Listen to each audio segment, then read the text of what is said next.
Okay, welcome back, kiddos. Now we are working on 9.25. We're going to talk about another special right triangle. These are called 30, 60, 90 special right triangles. Okay, so what's so special about it? Well, that's what we're going to talk about. Last time we talked about 45, 45, 90 special triangles. And if you remember on that, right, if we said that was 45, right, and if that's 45, then if the sides are both x, we just take the sides and we multiply times the square root of 2, right? So if we have the side to go to the hypotenuse, we're going to multiply, right? And if we have the um, hypotenuse and we go to the leg, we are going to divide. Okay, because it's opposite motion. From here, we're going to multiply. Opposite, we're going to divide. All right, so keeping that in mind, we're going to transfer those similar ideas into our 3069. So first off, go ahead and scan that with your phone if you have not already, so you can use this calculator. This is the new scientific calculator. This is going to use our trig functions, the sine, cosine, tangent, especially has everything right here. We have our fraction button right here, and we can clear everything, and we can back up as well if we make a mistake, right? If I erased all this from last time, I could just go back and see it. All right, so let's do it. All right, so first off, what is a 30, 60, 90 triangle? We're talking about the relationships between the sides of those today. All right, so the first thing is in a 30, 60, 90 triangle, okay, so we see over here, this is 30, right? This is 60, and this is 90. And that makes sense, right? If that's 90, these two have to add to 90 because the whole thing is 180, right? So 30, 60, 90. In there, we have these relationships. So these are a little bit different than what we talked about right over here, right? So on this one, we're going to say the hypotenuse, right, which we know, okay, this is across from there. Let's go ahead and put an H right there. That's going to be the hypotenuse. Hypotenuse is twice as long as the shorter leg. Okay, so remember what twice means. It means 2 times as long. So let's break that down. We said the short times 2 is going to be equal to the hypotenuse. Okay, the short times 2 is going to be equal to the hypotenuse. So we're going to say that's the short side. And if you know, it's across from our smallest angle, right? Smallest angle is 30. That's the medium, that's the largest. So this has to be the shortest side, right? Okay, so now let's think about it backwards. If the short times 2 is the hypotenuse, then how do we find the short?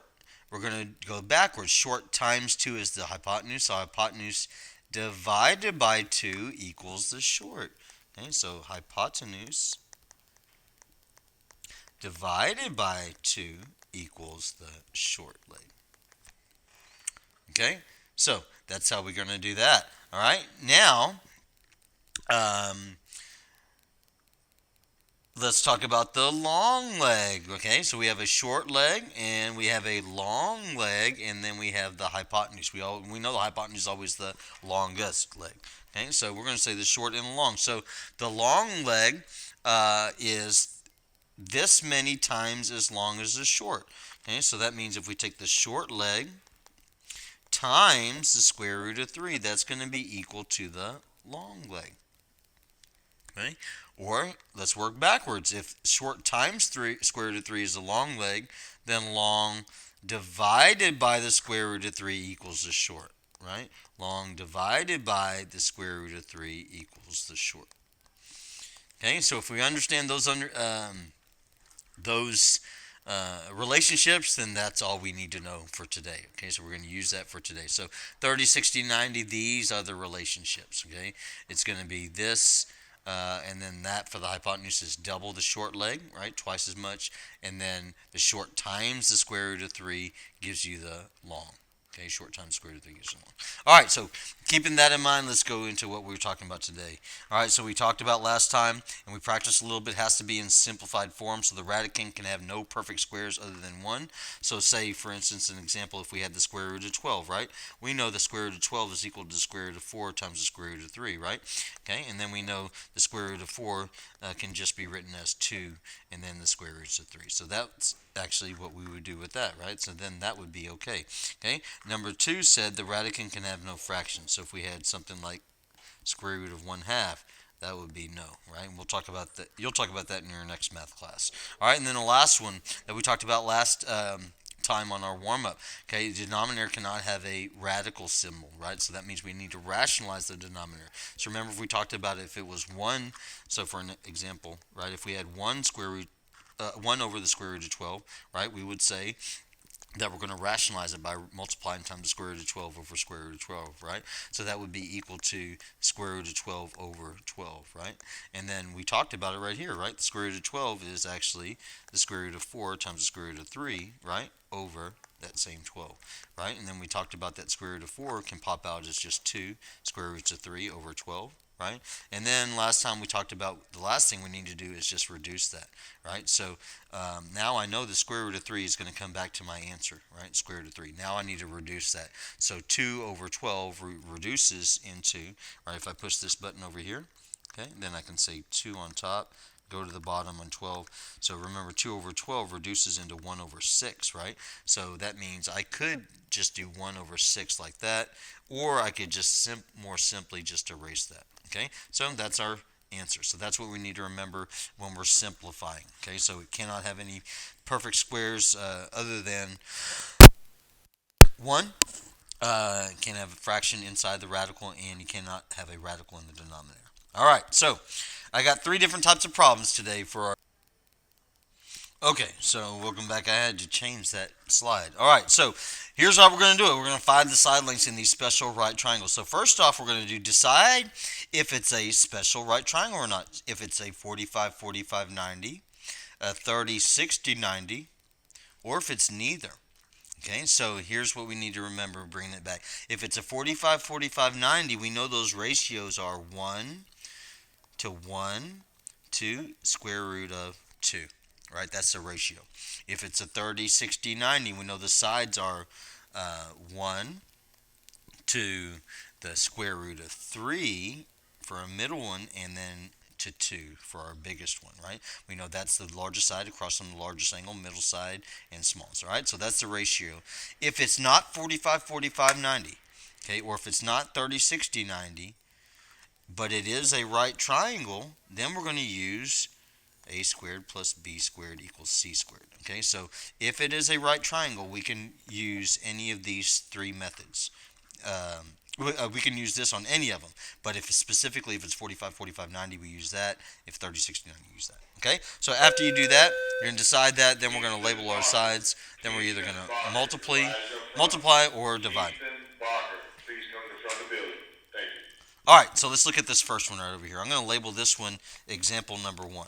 Okay, so example number 1, let's take a look at what we have. Okay, so on this one, they give us the, what? Is this the short leg, the long leg, or that? So let's look. First we said, is it 45, 45, 90, 30, 60, 90, or neither? This is 30, that's 60, that's 90, right? So it's 30, 60, 90. So let's think about their relationship. Okay, so they give us the short leg. That's across from the 30. Let's label that short. We said the number 2, we want to label that. So this is the hypotenuse, right? Because that's across from the 90-degree angle. And then this is the long. Okay, so that helps us as a first start. All right, so they give us the short, right? So on this one, if we're given the short leg, that's on this example. Okay, so we're given the short leg, so let's write 6 over here. Okay, now this problem is actually asking for the long leg, right? But I wanted to get a better understanding by finding out the hypotenuse as well. Okay, so we said to find the long leg, right? We said earlier, right, to find the long leg, we're going to do long is equal to the short times the square root of 3. Okay, so that means we're going to take that short leg, which is 6, times the square root of 3, which is written as 6 square roots of 3. Okay, so that's the long leg. Okay, so once we recognize that, to go from the short to the long, all we do is multiply times the square root of 3. Okay, so the short leg is 6. Now let's think about that hypotenuse. Okay, we talked about on the hypotenuse, right? on to find the hypotenuse from the short, we just take the short and we multiply it times 2, right? So the hypotenuse is equal to the short times 2. Okay, so we said the short was 6, right? So the hypotenuse is going to be equal to 6 times 2, which we know is equal to 12 all day.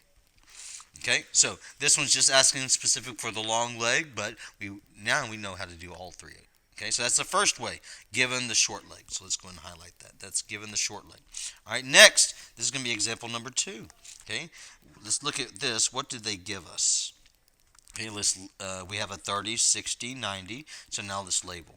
Okay, across from the 90 is going to be the hypotenuse, right? Across from the 30 is going to be the short leg. Across from the 60 is going to be the long leg. Okay, so what did they give us? They gave us the long leg, right? So with this one, we're going to say given the long leg.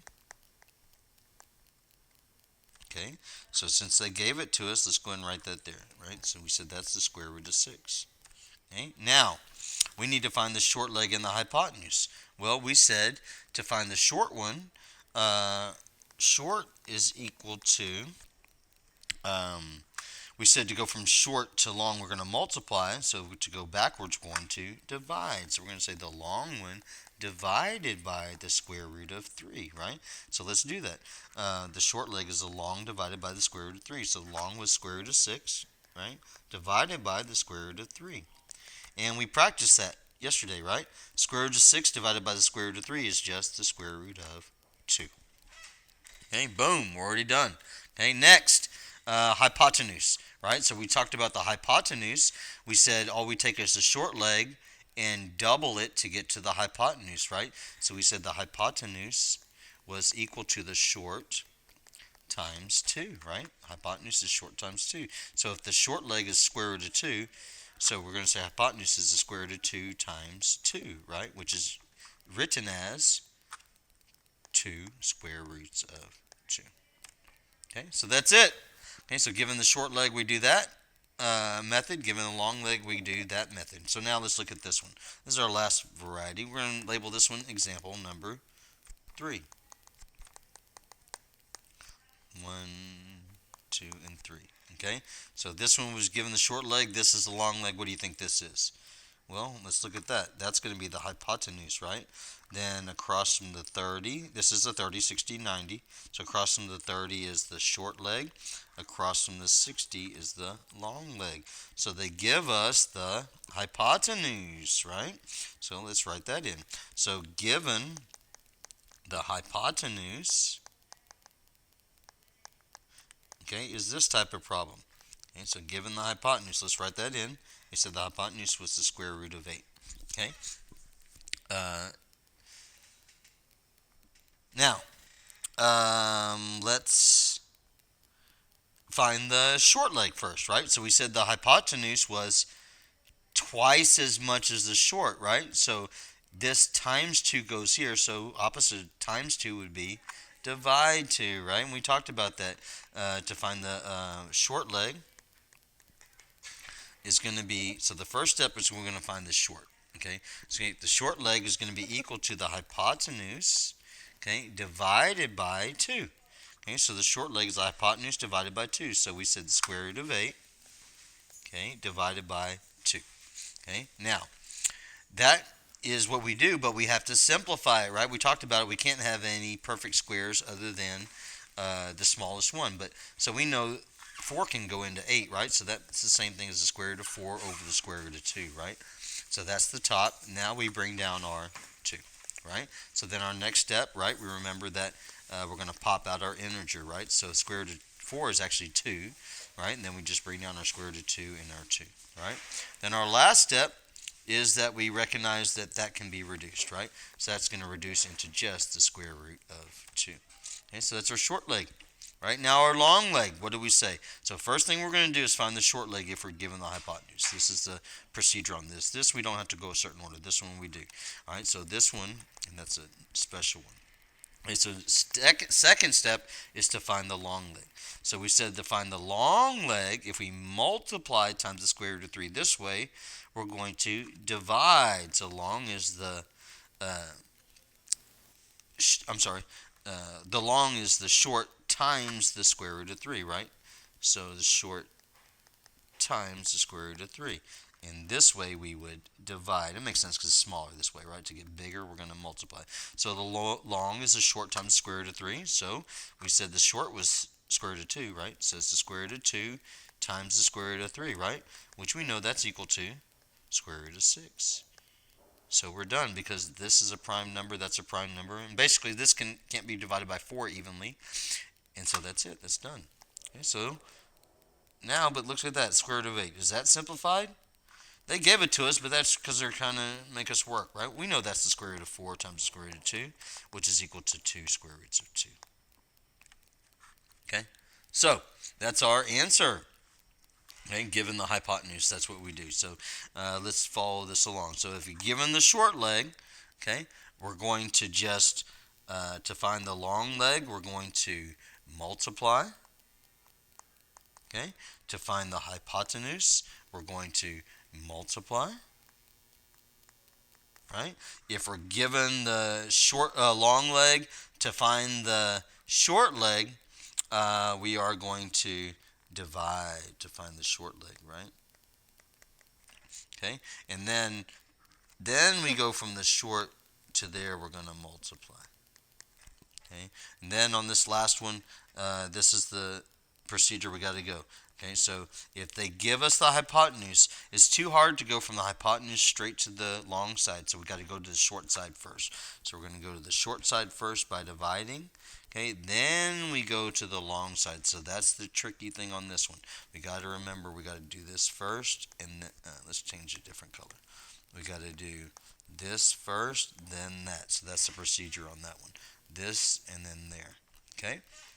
All right, so keeping that in mind, I know we can get that. So let's go ahead and move on to our final practice, which is doing some real world statements. All right, so let's think about what we remember. It says in a 30, 60, 90 triangle, okay, let's draw it again, right? We're going to say, come on, draw this with me. All right, so we're going to say that's the 90, right? Then let's say this is the 30, right? And let's say that's the 60. Okay, so the shortest side, right, would be x, right? We said the hypotenuse was 2 times as much, right? So that's 2x. And then this was x times the square root of 3 as much, right? The long leg is 3 square root of 3 times as long. So to find the long leg, we're going to take the short times the square root of 3, right? And to find the hypotenuse is 2 times as long as the short, right? So the short times 2 equals the hypotenuse, right? Or the hypotenuse divided by 2 equals the short. Okay, so keeping that in mind, let's go ahead and look at our problem right over here. And that's how we can just draw it ourselves if we need to on a test. All right, so a tipping platform is a ramp used to unload trucks. If you look at it, this is very similar to our last one that we did with our 4590, but this, excuse me, is saying a little bit different. Excuse me. Saying how high is the end of an 80-foot ramp when the tipping angle is 30? Okay, well, let's see that. This information, the 80-foot ramp tipping angle is that. They want to know how high, right? So this is what we're trying to find, right? How high the ramp is. Well, let's look. What do we know? Tipping angle is 30. Okay, so if that's 30 degrees and that's 90, this has to be 60, right? So we know we're dealing with a 30, 60, 90 right triangle. So that means we can think about this relationship, okay? So the ramp is 80, okay, so that's the ramp. That's going to be 80. Let's label our 3 sides. The hypotenuse is going to be this one, right? That's going to be the hypotenuse. The short side is across from the 30, so that's the short. And then the long side is across from the 60, right? So that's going to be the long side. So what do they want us to find? They want us to find the short length. So we said to find the short, we're going to take the hypotenuse and divide by 2, right? The hypotenuse divide by 2 gives us x. X times 2 gives us the hypotenuse, right? So we're going to say x is equal to 80 divided by 2. Okay, so 80 divided by 2 equals 40 feet. Okay, so that's our answer. Now, what if I wanted you to ask, what if I asked for the long leg? That's a different question. How would we find the long leg? Well, we take the short leg times the square root of 3, right? So the long leg would be equal to short times the square root of 3, right? So that would be equal to 40, right? Because we said that was the short times the square root of 3. But we don't know, we can't measure 40 square roots of 3 feet. That's not on a ruler. So let's put 40 square roots of 3. And that's actually 69.28. Okay, so 69.28 feet. That would be the long. Okay, so that's a different question. This is asking for x, but just trying to get a better understanding. Okay, now here's our toughest question. Okay, this is related to how we would do the final question, which is advanced. But I know you can all get it. We just have to stay focused. We got this. So it says, sketch the figure that's described. An isosceles triangle, so that's some keyword, with a 30-degree base angle has an altitude of the square root of 3 meters. Wow, that's a lot of stuff. Find the length of the base of the isosceles. Okay, so let's draw this. Okay, isosceles triangle. Isosceles means two sides are congruent, right? And congruent means equal measure, right? So two sides are congruent. So let's draw that. We know two angles. This side is equal to this side, right? That's an isosceles, okay? Then it says 30-degree base angles. Okay, so let's let's do that. So the blue part is that isosceles. Now I'm going to just change to a different color. How about I do pink? Okay, so for pink, I'm going to say the base angles. So the base angles are right there, right? This is the base. So that's one base angle. Whoa. And, come on, man. This is another, right? So let's go and write that in. We said that's 30, right? And then that's 30. Okay? All right, next, an altitude of square root of 3 meters. So altitude, let's do a different color on that. Altitude. What is an altitude? Okay, remember an altitude it's perpendicular, right? And it goes from the base to the vertex, right? That's perpendicular from base to vertex. Okay? So, what do we know? If that's equilateral, if that's equal, then this cuts that right down the middle, right? Well, if they want us to find, they want the base of the isosceles. So they want this base, right? They want this whole thing right here. That's what they want us to find. Okay, well, how do we do that? That's a 30, 30. How much is this? How would we know? Well, we know the whole thing is 180, right? So 180 minus the 30 tells us this last one, right, is 120, right? So if the whole thing is 120, how much is each one? Well, we would say 120 divided by 2 is equal to 60, right? So this one right here would be 60, right? And then this right here would also be 60, right? Okay, so now let's look. What do we have? We have a 30, 60, 90 right triangle. So now we can measure this length, right? So if I know this length, then I could double it for this, right? Because here, check this out, right? We know this one is equal to this one, right? This is equal to this, but we know since it goes right down the middle that this equals this. And it goes right down the middle because it's equilateral, right?